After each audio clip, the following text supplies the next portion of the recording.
Hello friends, good morning. Welcome back to my channel. இன்னைக்கு video என்ன பார்க்க போறேன்னா இன்னைக்கு சூப்பரான ஸ்பெஷலான வீடியோ உங்களுக்கு நான் ஷேர் பண்ண போறேன். சோ அதுக்கு முன்னாடி எல்லாருக்கும் இனிய ரம்ஜான் நல்வாழ்த்துக்கள். ரம்ஜான்னாலே பிரியாணி தான் ஸ்பெஷல். சோ பிரியாணி இல்லனா எப்படி? சோ பசங்களுக்கு லீவு. சோ பசங்க வந்துமா ரம்ஜான் அதுவும் ஸ்பெஷலா ஒரு பிரியாணி பண்ணுமா அது டிஃபரண்டா செய்யுமான்னு சொல்றாங்க. சோ வாங்க டிஃபரண்டா எப்படி செய்யணும்னு உங்களுக்கு ஷேர் பண்ண போறேன். எல்லா மசாலா அரைச்சி போட்டு ஒரு சூப்பரான பிரியாணி பண்ண போறேன். அதுதான் உங்களுக்கு நான் ஷேர் பண்ண போறேன். வாங்க இப்போ வீடியோக்குள்ள போகலாம்.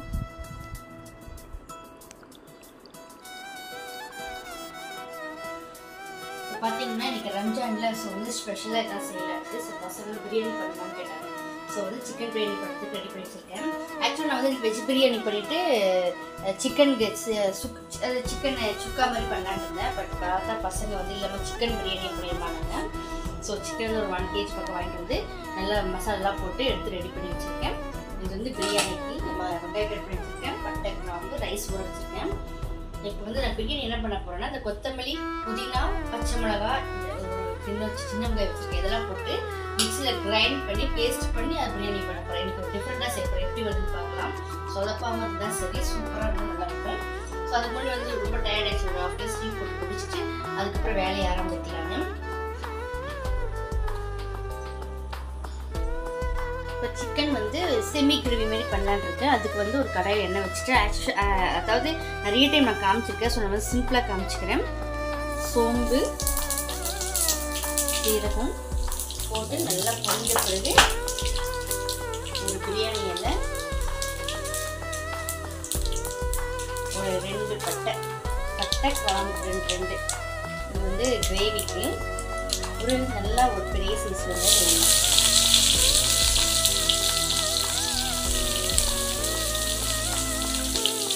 எல்லாமே நல்லா பொரியட்டும். கொஞ்சம் கருவேப்பிலை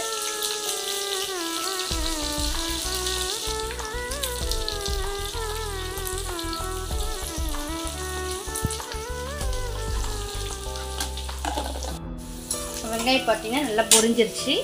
இப்போ இஞ்சி பூண்டு பேஸ்ட் அரைச்சி சேர்த்துக்கலாம். ஒரு 2 ஸ்பூன் அளவுக்கு இஞ்சி பூண்டு பேஸ்ட் சேர்த்துக்கிட்டேன். பச்சை வாசம் போகிற வரைக்கும் நல்லா வதக்கிட்டு தக்காளி ஆட் பண்ணிக்கலாம். தக்காளி வந்து நான் பிரியாணிக்கு சேர்த்து இதை கட் பண்ணி வச்சுருக்கேன். ஸோ வந்து பிரியாணிக்கு ஒரு 2 தக்காளி பழம் இருந்தால் போதும். இது போதும் பிரியாணிக்கு. இதெல்லாம் சிக்கனுக்கு. ஸோ இப்போ பிரியாணி செய்யும்போது கண்டிப்பாக கிரேவி வேணும்னு சொல்லுவாள் பாப்பா. அதனால் அவளுக்காகவே நான் கிரேவி பண்ணுவேன். கிரேவி இல்லாமல் சாப்பிட மாட்டாங்க மேடம். இது போட்டாச்சு. கூட வந்து லைட்டாக உப்பு சிக்கனில் போட்டுக்கலாம். லைட்டாக போட்டால் போதும். நெக்ஸ்ட்டு மசாலா ஐட்டம் பார்த்திங்கன்னா ஒரு 1.5 ஸ்பூன் அளவு கரம் மசாலா கம்மியாக போட்டுக்கலாம். ஏன்னா வெயில் காலம் கண்டிப்பாக வெயில் வலிக்கும். ஸோ கரம் மசாலா மிளகாத்தூள் ஆல்ரெடி சிக்கனில் போட்டிருக்கேன் பாருங்கள். சிக்கனில் போட்டிருக்கு மிளகாத்தூள் போட்டு பிசைஞ்சு வச்சுருக்கேன். ஸோ அதனால் வந்து குழம்புல வந்து லைட்டாக போட்டுக்கலாம். நான் 4 ஸ்பூன் தான் போடுறேன். ஏன்னா வெயிலுக்கு அப்புறம் பசங்க வெயில் வெளின்னு சொல்லிடுவாங்க. ஸோ மல்லித்தூள் ஒரு 2 ஸ்பூன் அளவு போட்டுக்கலாம். மல்லித்தூள் ஒன்றும் பிரச்சனை இல்லை. போட்டு நல்ல ஒரு கலரிட்டு மூடி போட்டுடலாம். ரொம்ப சிம்பிளாக தான் செய்கிறேன் நான். ரொம்ப பயங்கர வெயில் உள்ள கிச்சன் நிற்கவே முடியல. அந்த அளவுக்கு வெயிலாக இருக்குது. ஸோ இன்றைக்கி ரம்ஜான் ஆச்சுமா பிரியாணி பண்ணலையாமான்னு பசங்க கேட்டுட்டாங்க. ஸோ அதனால் அவங்களுக்காக ஸ்பெஷலாக கொஞ்சோண்டு சிக்கன் வாங்கி பிரியாணி பண்ணிவிட்டு சிக்கன் பிரியாணி சிக்கன் தொக்கு மாதிரி பண்ணிடலான்ட்டு ரெடி பண்ணிகிட்ருக்கேன். இப்போது எல்லாத்தையும் மூடி போட்டு நல்லா வதங்கின பிறகு சிக்கன் கொட்டிக்கலாம். இப்போ வந்து பிரியாணி வந்து நான் குக்கரில் தான் செய்ய போகிறேன். இப்போ எண்ணெய் ஊற்றி நல்லா சூடாகிட்டு இருக்குது. நான் வந்து இப்போ வந்து அரைச்சி செய்ய போகிறேன்னு சொன்னால ஸோ அதை வந்து இஞ்சி பூண்டு பேஸ்ட் ஆல்ரெடி அரைச்சி வச்சுருக்கேன். அது கூடவே வந்து 2 பச்சை மிளகா புதினா கொத்தமல்லி இந்த சின்ன வெங்காயம் போட்டு நல்ல மிக்சியில் பேஸ்ட் பண்ணி எடுத்துக்கலாம். 2 பச்சை மிளகாய் இதுவே எனக்கு பயமாக இருக்குது போடுறதுக்கு. ஏன்னா காரம் வச்சு நான் 2 பச்சை மிளகா நல்லா ஒரு கைப்பிடி அளவுக்கு கொத்தமல்லி புதினா ஒன்றா ஒரு கைப்பிடிக்கு அளவுக்கு மேலேயே நான் போட்டுட்டேன். ஆனால் நல்லா இருக்கும் ஃப்ளேவரு. சின்ன வெங்காயம் போட்டு செஞ்சு எந்த ஒரு சமையலும் செம்ம டேஸ்ட்டு போட்டுடலாம். நல்லா பேஸ்ட் பண்ணி எடுத்துக்கலாம். இப்போ இங்கே பார்த்தீங்கன்னா எண்ணெய் கொஞ்சம் கொதிச்சிருச்சு. இது கூட வந்து நம்ம சிக்கன் பிரியாணிக்கு தேவையான அளவு 1 ஸ்பூன் அளவுக்கு சோம்பு விழுந்துருச்சு. நெக்ஸ்ட்டு பிரியாணி லீஃப், நெக்ஸ்ட்டு பட்டை, நெக்ஸ்ட்டு 3 ஏலக்காய் ஃப்ளேவருக்கு, நெக்ஸ்ட்டு அன்னாசி பூ வந்து எனக்கு விட்டு விட்டதாக கிடச்சிது. ஸோ அது கொஞ்சம் ஒரு 4-5 கிராம்பு சேர்த்துருக்கேன். நமக்கு இந்த ஸ்பைசஸ் எல்லாம் நல்லா பொரிஞ்சு வாசனை வரும்போது வந்து பிரியாணி நல்லா பேசுகிறாங்க. புரிய விடணும் பாருங்கள், புரியுதா? நல்லா புரிஞ்ச பிறகு நான் வந்து வெங்காயம் வந்து சின்ன வெங்காயம் போட்டு அரைக்கிறேன். ஸோ அதனால் ஒரே ஒரு பெரிய வெங்காயம் கட் பண்ணி வச்சுருக்கேன். ஒரு வெங்காயம் அதை போட்டு இதில் பொரிச்சிக்கலாம். இப்போ இது எல்லாமே நல்லா 1 by 1 நல்லா வதங்கட்டும், நல்லா ப்ரௌனாக ஆகட்டும்.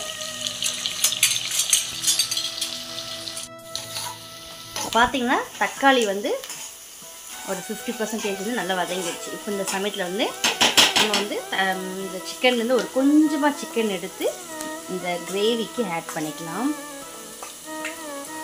கொஞ்சம் இந்த எலும்பு மாதிரி இருக்கிறதெல்லாம் வந்து நம்ம எப்பவுமே கிரேவிக்கு ஆட் பண்ணிக்கணும். பீஸ்லாம் பிரியாணிக்கு போட்டுட்டு இந்த மாதிரி எலும்பெல்லாம் எடுத்து இதுக்கு ஆட் பண்ணிக்கணும்.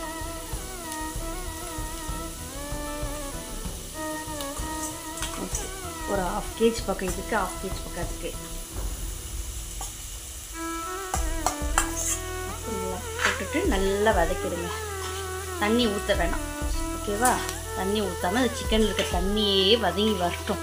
அதுக்கப்புறமா லாஸ்ட்டு நம்ம தண்ணி ஊற்றிக்கலாம். இப்போ மூடி போட்டுடலாம்.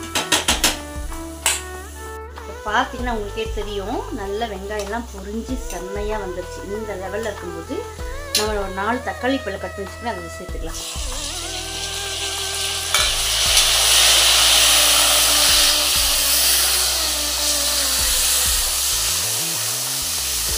சேர்த்துட்டு லைட்டாக உப்பு சேர்த்துக்கலாம்.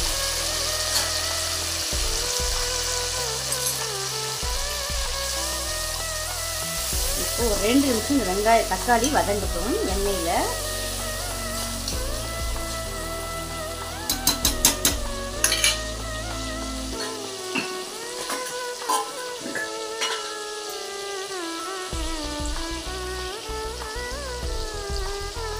½ ஸ்பூன் மஞ்சள்தூள். பார்த்தீங்கன்னா தக்காளி நல்லா வதங்கிருக்கு. இப்போ நம்ம இந்த அரைச்சி வச்சிருக்குள்ள பேஸ்ட்டு இதை அதை கூட சேர்த்துக்கலாம்.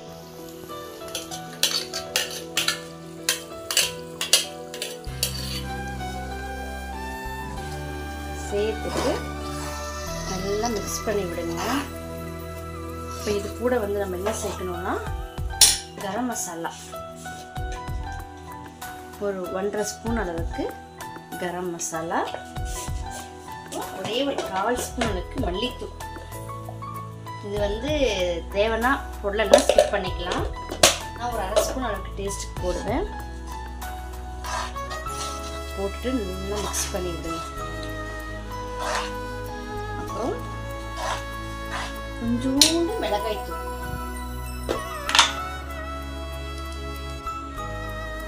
அவ்வளோதான். அப்புறம் இதை மிக்ஸ் பண்ணிவிட்டு இந்த மசாலா வந்து நல்லா வதங்கணும். எந்த அளவுக்கு மசாலா வதங்கி எண்ணெய் பிரிஞ்சு வருதோ அந்த அளவுக்கு தான் பிரியாணி நல்லாயிருக்கும். இது நல்லா வதங்கணும்.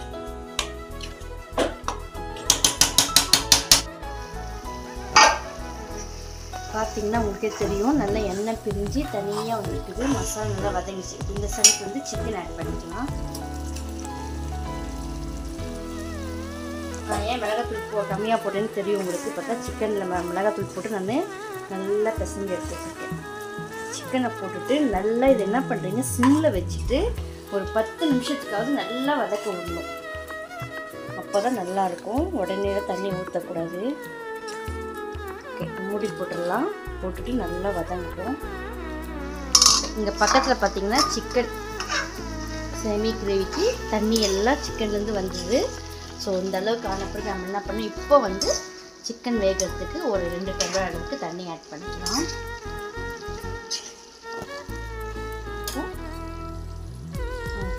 வேகணும்னா சிக்கன் வெந்து வரதுக்கு தண்ணி ஆட் பண்ணிவிட்டு நல்லா மிக்ஸ் பண்ணிவிட்டு உப்பெல்லாம் கரெக்டாக இருக்கான்னு பார்த்துக்கலாம். பார்த்துட்டு மூடி போட்டுட்டோம்னா அது ஒரு 15-20 மினிட்ஸ்க்கு நல்லா வெந்து திக்காக வரும்போது கொத்தமல்லி போட்டு இறக்க வேண்டியதான். இப்போ இது அவ்வளோதான். இது ஒரு பக்கம் ஆகட்டும். பார்த்தீங்கன்னா மசாலா எல்லாம் நல்லா மிக்ஸ் ஆகி உணவோட எண்ணெய் பிரிஞ்சு நல்லா இருந்துச்சு. இந்த சமயத்தில் வந்து நம்ம தண்ணி ஊற்றிக்கலாம். நான் வந்து இந்த டம்ளரில் வந்து 4.5 டம்ளர் புல்லட் ரைஸ் எடுத்துருக்கேன். நான் 4.5 டம்ளருக்கு வந்து 9 டம்ளர் தண்ணி ஊற்றுறேன். ஆனால் நான் வந்து 8 டம்ளர் தான் ஊற்ற போகிறேன். ஏன்னு பார்த்தீங்கன்னா நான் 2 விசில் ஆஃப் பண்ணிடுவேன். இதை வந்து 3 விசிலெலாம் விட்டால் ரொம்ப குழஞ்சிடும். ஸோ அதனால் இதில் வந்து 8 டம்ளர் தண்ணி ஊற்றிட்டு அதுக்கப்புறம் ரைஸ் போட்டு காமிக்கிறேன். பார்த்திங்கன்னா தண்ணி அளந்து 8 டம்ளர் ஊற்றியாச்சு. அதாவது 9 டம்ளர் ஊற்றணும், நான் 8 டம்ளர் தான் ஊற்றிட்டேன். ஏன்னு பார்த்தீங்கன்னா 2 விசில் எடுக்கணும், நமக்கு உதிரியாகவும் சாப்பாடு வரணும்ல. ஸோ அதனால் 1 டம்ளர் தண்ணி கம்மி பண்ணிட்டேன். ஏன்னா இந்த மசாலா வந்து தண்ணியெல்லாம் வந்துடும். ஸோ அது உப்பு காரம் எல்லாம் கரெக்டாக இருக்கான்னு பார்த்துட்டு நல்லா தண்ணி கொதிச்சப்போ ரைஸ் போட்டுக்கலாம். இப்போ புளிப்புக்கு ஒரு 1/2 லெமன் புளிஞ்சிடலாம்.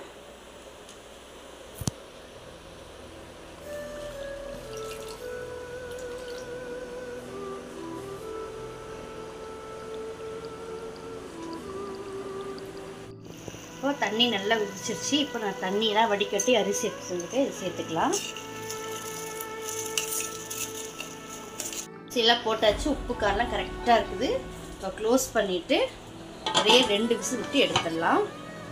திக்காக ஆகிடுச்சு. ஸோ நல்லா செமி கிரேவி மாதிரி பண்ணிட்டேன். ஸோ இந்த அளவுக்கு கட் ஆகிடுச்சு. சிக்கன்லாம் வெந்துடுச்சு. ஸோ ஆஃப் பண்ணிக்கலாம் கொத்தமல்லி போட்டு. ஸோ இந்த மாதிரி இருக்கும்போது பிரியாணிக்கு நல்லாயிருக்கும். நல்லா திக்காக பிரியாணி கூட வச்சு சாப்பிடும்போது செம்ம டேஸ்ட்டாக இருக்கும். இப்போ டைமை பார்த்தீங்கன்னா 1 o'clock பக்கம் ஆயிடுச்சு. பசங்களுக்கு சாப்பாடும் கொடுக்குற டைம் ஆயிடுச்சு. இப்போது சாப்பாடு என்னாச்சுன்னு பார்க்கலாம்.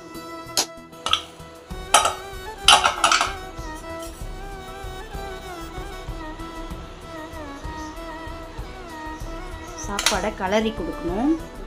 நல்லா உதிரியாக வந்திருக்குது. ஃபஸ்ட்டு கலரி கொடுத்துட்டு அதுக்கப்புறமா பசங்களுக்கு கொடுக்க ஆரம்பிக்கலாம். இன்னைக்கு ரம்ஜானுக்கு எங்கள் வீட்டில் ஸ்பெஷல் பார்த்தீங்கன்னா சிக்கன் பிரியாணி. நல்லா இருக்குங்க. நல்லா அரைச்செல்லாம் போட்டு செம்ம டேஸ்ட்டாக இருக்கும். நான் கூட என்னடா எப்படி இருக்கும் சொதைப்பிடுமோ டிஃப்ரெண்ட்டாக செய்யணும்னு பார்த்தேன். பட் நல்ல டேஸ்ட்டு. இந்த மசாலாலாம் உன்னோட இன்னும் மிக்ஸ் ஆகி செம்ம டேஸ்ட்டு. நல்லா உதிரியாக வந்துருக்கு. இந்த ராயல் புல்லட்டில் அதனால நான் ராயல் புல்லட்டில் செய்வேன். நல்லா உதிரியாக வரும், குழையாது. அதனால் 2 விசில் எடுத்துடணும். 3 விசிலெல்லாம் விட்டால் அது கொஞ்சம் ஒரு மாதிரி ஆகிடும்.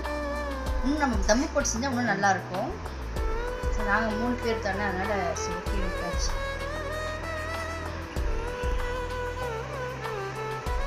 தயிர். ஸோ இன்றைக்கி Ramzan special biryani chicken gravy தயிர் ஆகலாம்.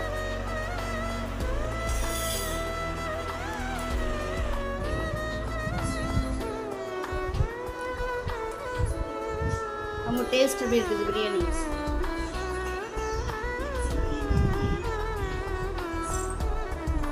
பிரியாணி பார்த்தீங்கன்னா அந்த குக் பண்ண ஹோட்டலில் ஸ்டைலில் அந்த ஸ்டைலில் டேஸ்ட் வருது. நல்ல ஒரு மசாலாலாம் ஒன்றோட ஒன்று மிக்ஸ் ஆகி நம்ம நார்மலாக செய்யும்போது கொத்தமல்லி புதினாலாம் அப்படி நம்ம கையில் அப்படியே வரும். ஸோ இது வந்து அரைச்சி செய்கிறதுனால அதெல்லாம் நல்லா மிக்ஸ் ஆகிடுது. இந்த திண்டுக்கல் பிரியாணி டேஸ்ட் கூட வருது. ஸோ ட்ரை பண்ணி பாருங்கள், ரொம்ப செம்மையாக இருக்குது. ஸோ சாப்பிட்டு இப்போ கிச்சன் வேலையெல்லாம் பார்க்கணும். ஓகே ஃப்ரெண்ட்ஸ், இந்த வீடியோட நான் கம்ப்ளீட் பண்ணிக்கிறேன். இந்த ரம்ஜான் ஸ்பெஷல் பிரியாணி உங்களுக்கு பிடிச்சிருந்தால் லைக் பண்ணுங்கள், ஷேர் பண்ணுங்கள்.